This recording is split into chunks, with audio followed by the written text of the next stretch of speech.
AlujoHymn mission Segun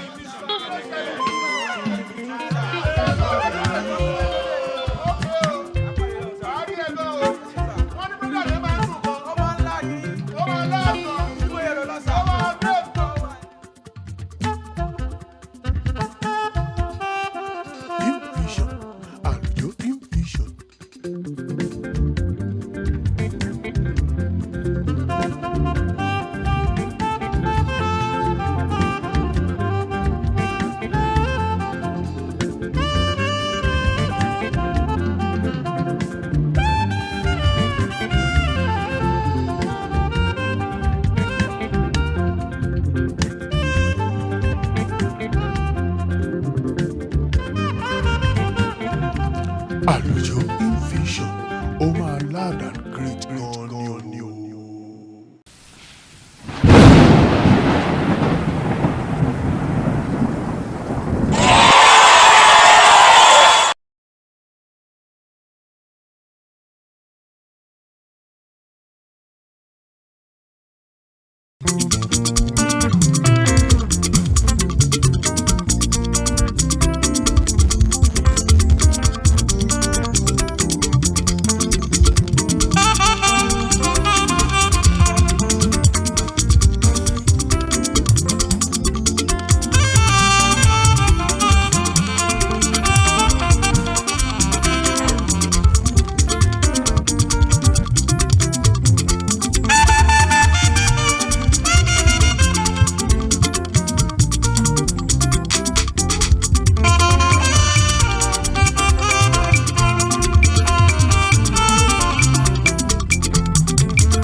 Mo tún wí lẹ́ẹ̀kan sí ògo ni fún Ọlọ́run lókè ọ̀run.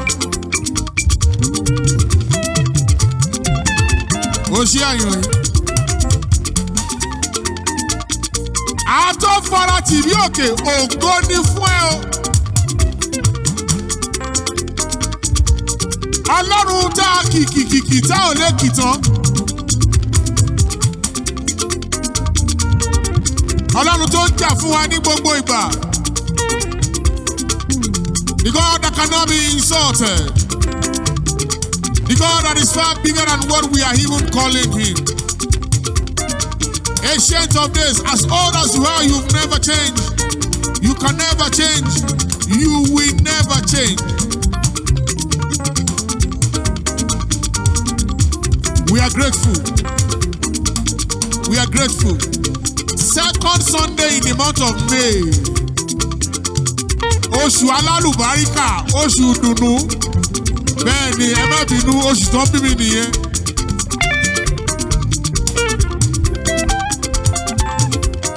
Ayérayé nínú ọ̀run. Ẹ̀mí mímọ́, ẹ̀mí inú àwọn wòlíì, ó ṣé.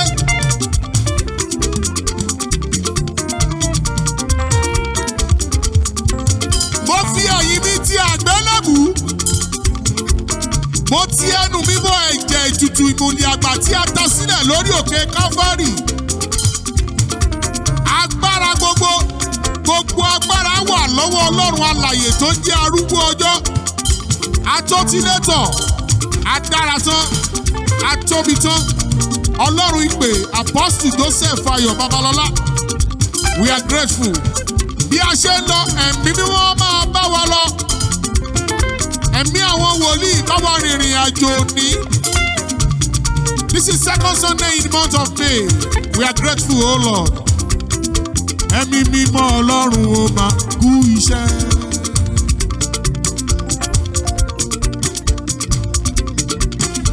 Ẹ̀mí mímọ́ Ọlọ́run ó máa kú iṣẹ́.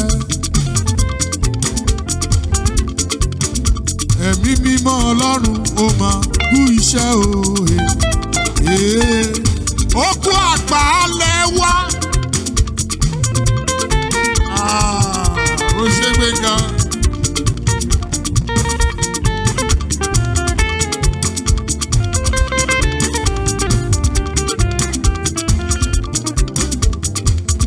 Àyàntá ló ń gbà wálẹ̀, ẹ̀mí mímọ́ ni. Ẹ̀mí mímọ́ Ọlọ́run ó máa kú iṣẹ́, kú iṣẹ́, kú iṣẹ́, kú iṣẹ́, kú iṣẹ́, kú iṣẹ́. Ẹ̀mí mímọ́ Ọlọ́run ó máa kú iṣẹ́. Ẹ̀mí mímọ́ Ọlọ́run ó máa kú iṣẹ́ òhe. Ó kú àgbálẹ̀ wá o. Fẹ́mi ta ló ń gbà ẹ́ lẹ̀? Ẹ̀mí mímọ́ ni. Gbogbo ṣóò tó ń lọ yẹn tó ń lọ tó ń bọ̀ nínú mọ́tò tí mọ́tò ẹ̀ ò lásídẹ̀ntì. Ẹ̀mí mímọ́ ni.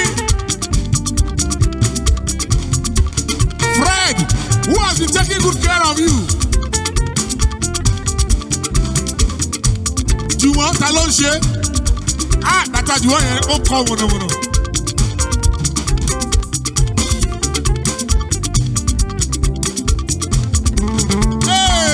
Ó ṣe é gbẹ̀ngà. Ẹ̀mí mímọ́ ẹ̀mí inú àwọn wòlíì ó máa ṣe. Ẹ̀mí mímọ́ ẹ̀mí inú àwọn wòlíì ó máa ṣe. Ẹ̀mí mímọ́ ẹ̀mí inú àwọn wòlíì ó máa ṣe. Ẹ̀mí mímọ́ Ọlọ́run ó máa kú iṣẹ́. Ẹ̀mí mímọ́ Ọlọ́run ó máa kú iṣẹ́. Ẹ̀mí mímọ́ Ọlọ́run ó máa kú iṣẹ́ òye. Ó kú àgbálẹ̀ wá. Tí Ọlọ́run bá ń ṣàmì ẹ̀ṣẹ̀ kò sẹ́ni tó lè dúró.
Okay, ẹ má bínú pé a pẹ́ ká tó gba orin lónìí. Last week a gba orin rárá. Last week was May Thanksgiving and ọ̀rẹ́ Olúwa dára bí Ọlọ́run lò fún wa gan bí. Òní a máa gba request. You welcome to AlujoHymn Fusion with Segun Oluwayomi. Second Sunday in the month of May 2025. Àánú ló ń sọ̀rọ̀ àwa kọ́ o. Àbò mọ̀ play Fẹ́mi. Ṣó mọ̀ play? Ṣó mọ̀ play? Gbẹ̀ngà ṣó mọ̀ play? Ó mọ̀ play? Ó ṣùọ̀. Máyọ̀wá ṣó mọ̀ lù? David ṣó mọ̀ lù? Kò sẹ́ tó mọ̀ play, kò sẹ́ tó mọ̀ bí o máa fọ́n. Bí o máa fẹ́rẹ́ fọ́n o, àánú ló fọ́n. Ẹ̀yin Olúwa lógo. Okay, kí ló ń ṣẹlẹ̀ lórí social media wa Facebook, TikTok, Instagram, YouTube àti Orísun? Ẹ má wá gbé Orísun lónìí o. Ẹ̀sìnkáyọ̀ Olúwatóbi, ẹ̀yin ọba ògo òun ni Ọlọ́run.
Lórí social media, lórí Orísun.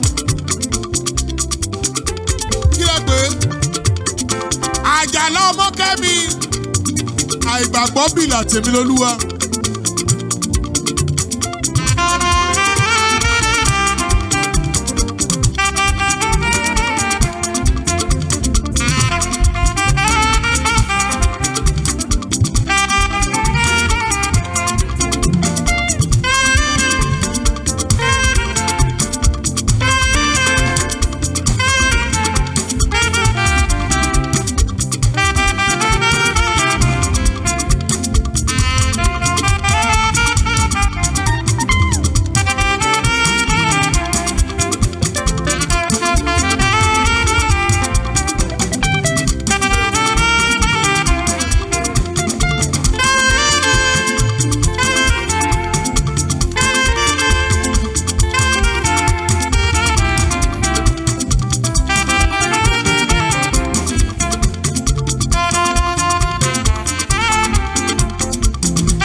Ọ̀nà ara lọ́lọ́run wá.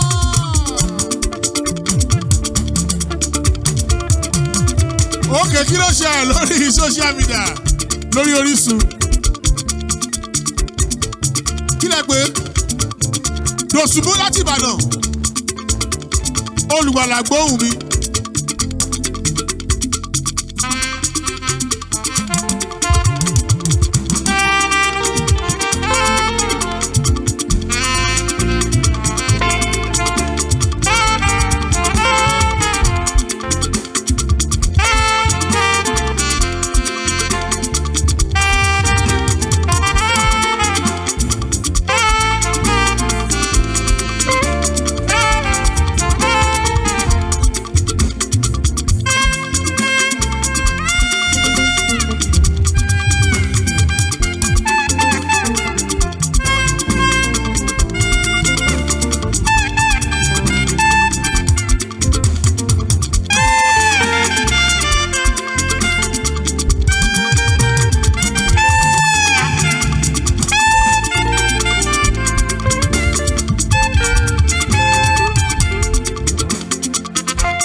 Kí ló tún ṣe lórí social media lórí Orísun?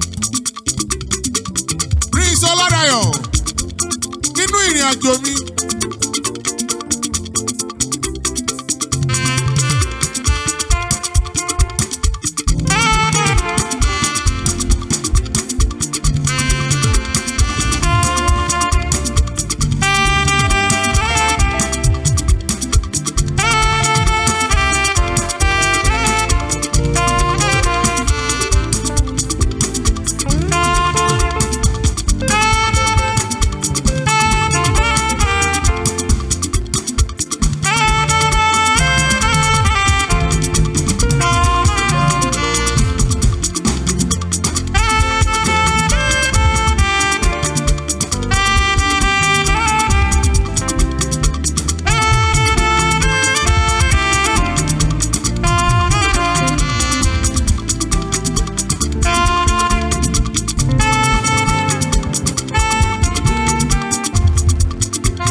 Tún rí gbọ́ lórí social media ẹ fún mi láyè kan sí ká tó wọ rédíò. Sórí bó ṣe ń gbọ́ mi lórí Facebook, TikTok, Instagram, YouTube yẹn ìwọ máa jókòó máa yọ̀. Àlóhun tí ò tó sí ń bọ̀ wá ṣẹ́kù. Ọlọ́run sì máa ṣe. Oṣù kejì ló wà nú mọ́ọ̀tì May yìí o. Ọ̀sẹ̀ kejì ló wà nú mọ́tò May o. Àánú ló sọ̀rọ̀ agbára wa kọ́. Agbára mi mà kọ́ ọ́ o. Àánú mo rí gbà. Ṣé mo gbà? Ṣé mo gbórin yẹn? Agbára wa kọ́ àánú la rí gbà. Kí ló ṣẹlẹ̀ lórí social media? Adétutù láti Òkèrè Ọgbà. Olúwa Ọlọ́run gbogbo àgbáyé.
Nice Radio 98.7.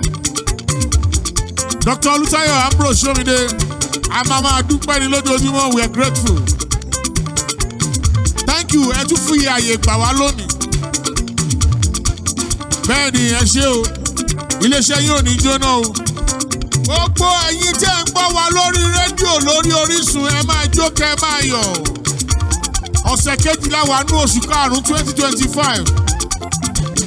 Ẹ máa jó, ẹ máa yọ̀.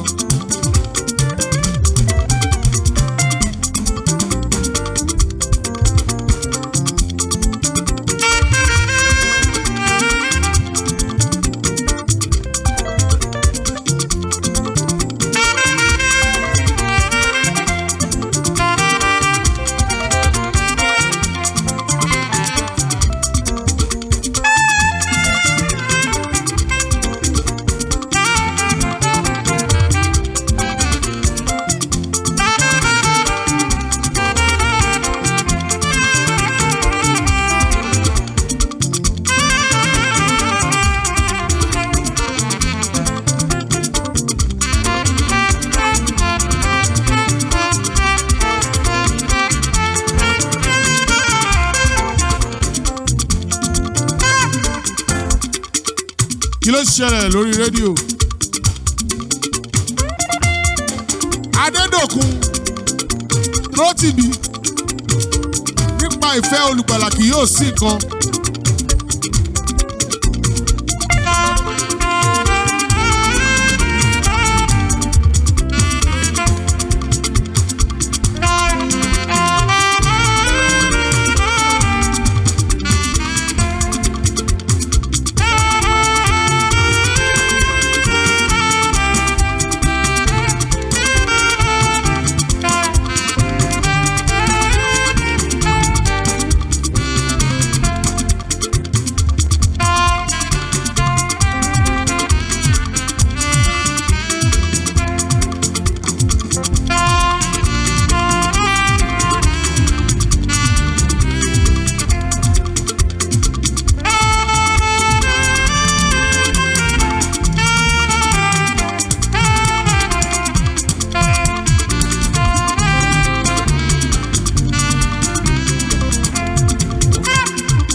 Kí ló tún ṣẹlẹ̀ lórí rédíò lórí Orísun? Ọmọ Làbákẹ́ Dòsùnmú olóore mi kí ni màá fi san? Àyàn kí la lè fi san? Ọpẹ́ ni ọpẹ́ ló ń jẹrẹ, ọpẹ́ ló ń jẹrẹ. Èèjì àmàlà, èèjì ẹ̀kọ́kọ́rẹ́ o, ọpẹ́ ló ń jẹrẹ.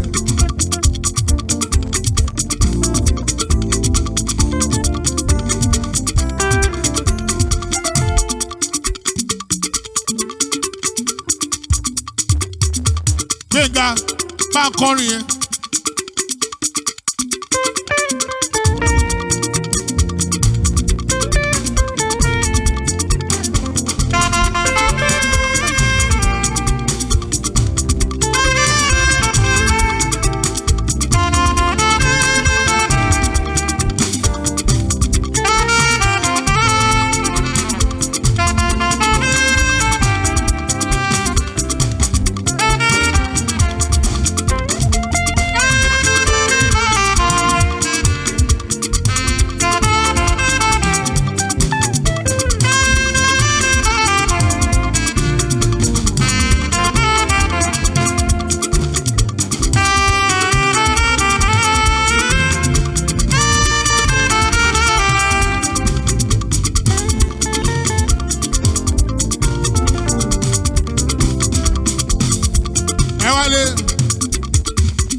Sórí lónìí àánú lèmi àti ẹ̀rí gbà. Ayàn mo fẹ́ kó o kọ́kọ́ máa fi lù ní Ọlọ́run ọba àwọn ọba. Because lónìí Ọlọ́run ti ṣe ohun tó ń tẹ́nìkan ò lè ṣe inú ayé wa. Gbé ọwọ́ méjèèjì sókè kó o máa jó báyẹn yẹn ṣe ń yan Ọlọ́run ọba àwọn ọba.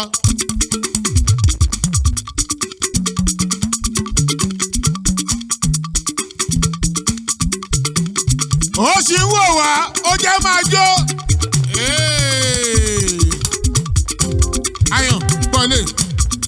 Ara ò gbọ́dọ̀ ní mí, èmi ò gbọ́dọ̀ rí nira.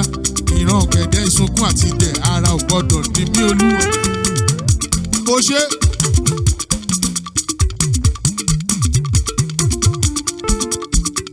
Ara ò gbọ́dọ̀ ní wá àwa ò gbọ́dọ̀ rí nira lórí rédíò. Sórí bó ṣe ń jó tó ń yọ̀ yẹn, ohun tí ò ṣẹlẹ̀ nínú ayé ẹ̀ ń ṣẹlẹ̀. Àánú ló ń ṣe. Oore ọ̀fẹ́ la rí gbà tí kì í bá ṣe ti oore ọ̀fẹ́ Ọlọ́run alààyè ní èmi àti òye kó sí lára àwọn alààyè. Oore ọ̀fẹ́ rẹ̀ ṣóun ló gbà mí là.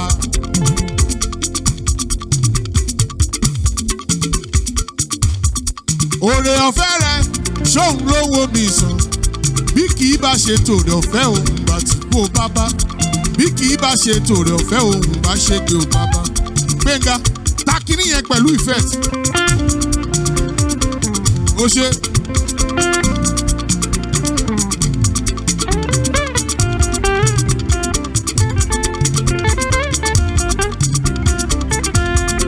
Bó ṣe ń gbọ́ mi lórí rédíò yẹn, oore ọ̀fẹ́ ló jẹ́ kí o máa rí mi gbọ́. Tó ṣe ń wò mí lórí Orísun yẹn, oore ọ̀fẹ́ ló jẹ́ kó máa rí mi wò. A wà lórí YouTube báyìí wá bá mi Segun Oluwayomi TV.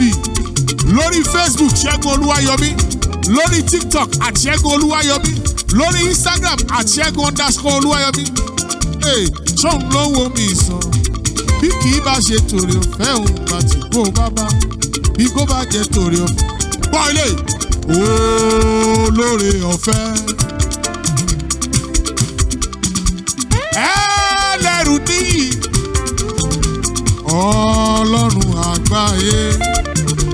Ó gbé ọ̀gá. Olóore ọ̀fẹ́. Ẹlẹ́rù níyì. Ọlọ́run àgbáyé. Mo gbé ọ̀gá. Dókítà, àánú lẹ rí gbà o. Dr. Olutayo Ambro Somide, àánú lẹ rí gbà lẹ́sẹ̀ wà lára àwọn tó ní rédíò Nàìjíríà. Ó ṣe Gbénga. Máa jó máa yọ̀, Ọlọ́run sì máa dáhùn.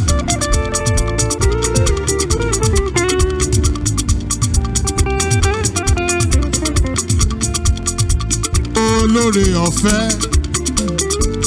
ẹlẹ́rù níyì. Ọlọ́run àgbáyé mo gbé ọ̀gá. Olóore ọ̀fẹ́ ẹlẹ́rù níyì.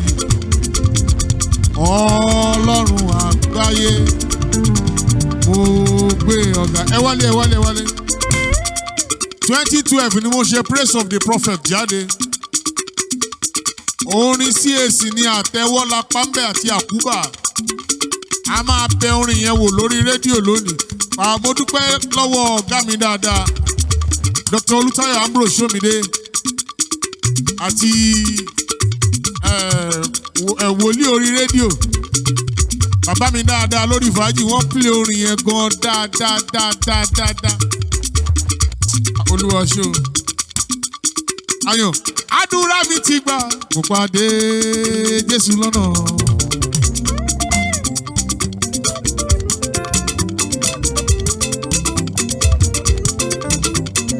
Àdúrà mi ti gbà.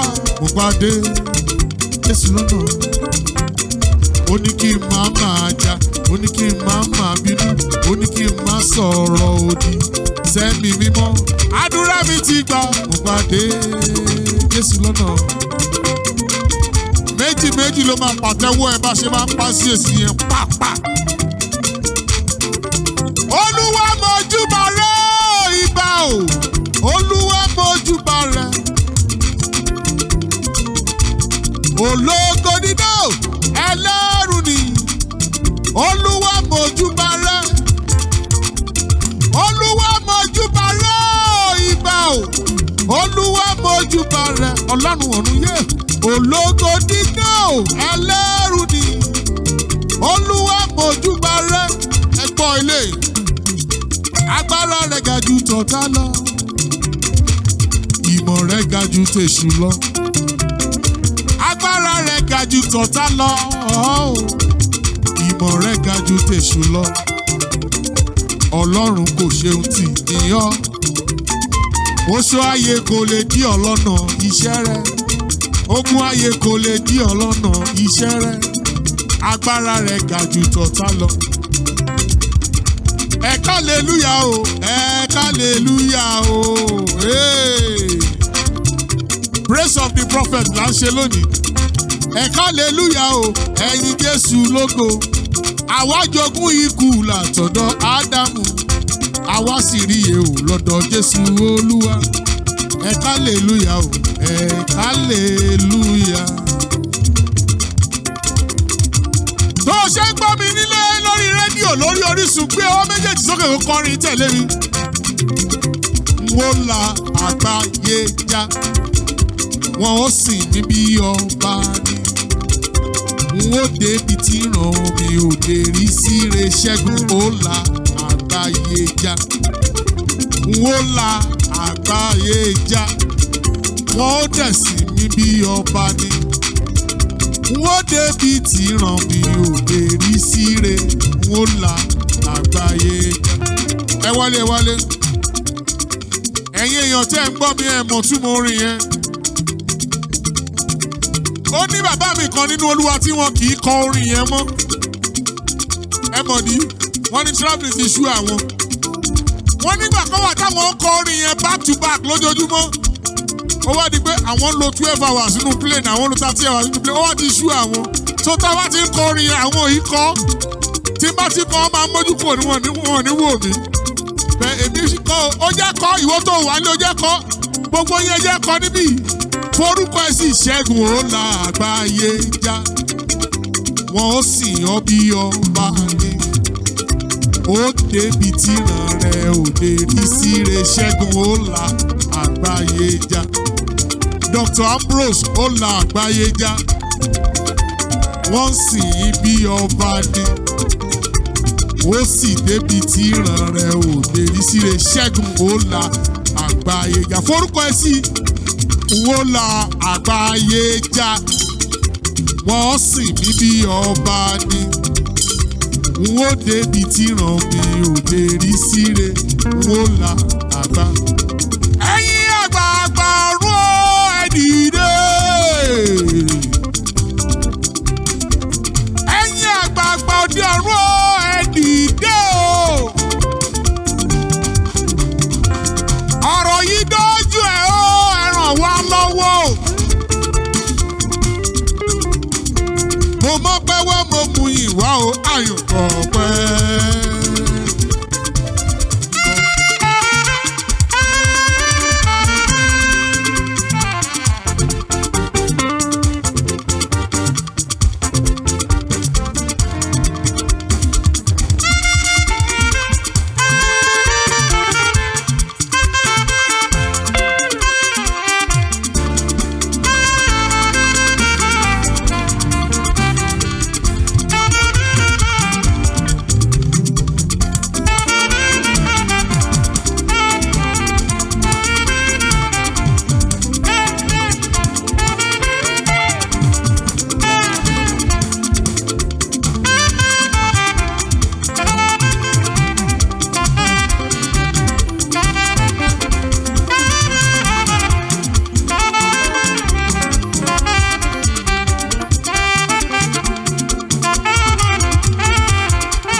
Lórí rédíò lórí Orísun Joseph láti Ọ̀tà orúkọ Jésù ti dùn tó.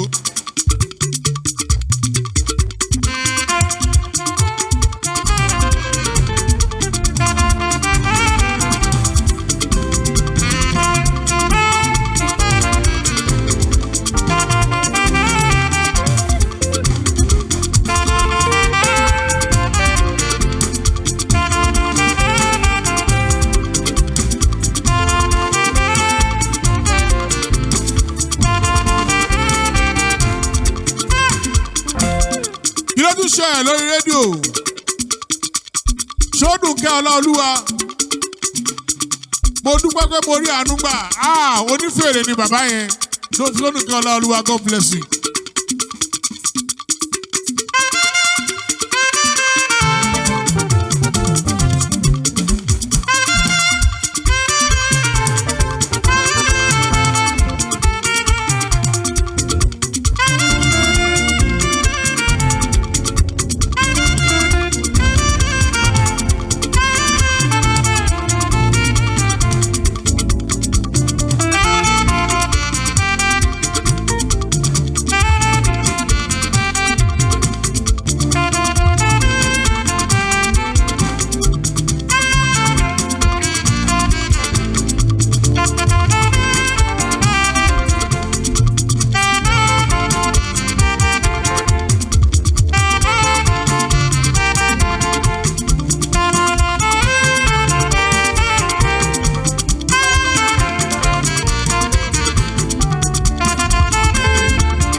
Ṣe lórí rédíò lórí Orísun. Ọlá ní Ìtèmítọ́pẹ́. Yàṣàbí òjò ìbùkún yóò rọ̀ lé wa lórí nínú ọ̀sẹ̀ yìí lórúkọ Jésù.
ẹ̀ lórí rédíò.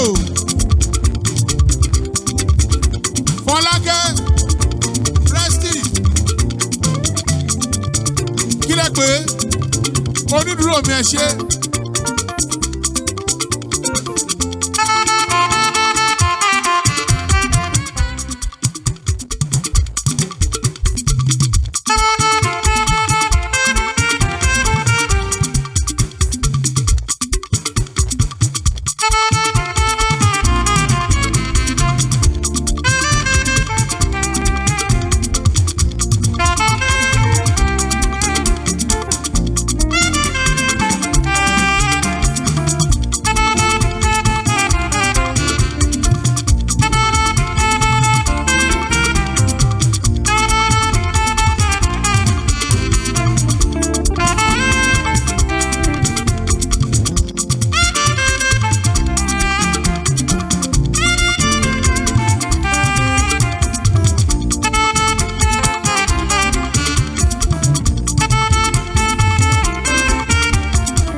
A dá ọpẹ́ padà sọ́dọ̀ ẹni tó lọ́pẹ́. Àwa wá dá ọpẹ́ padà sọ́dọ̀ ẹni tó lọ́pẹ́. Thank you for joining us this week. See you next week by God's grace. Àwa la máa wá, ẹ̀yin la máa bá. A ó pàdé lọ́sẹ̀ tó ń bọ̀ lórúkọ Jésù. Ó dàbọ̀.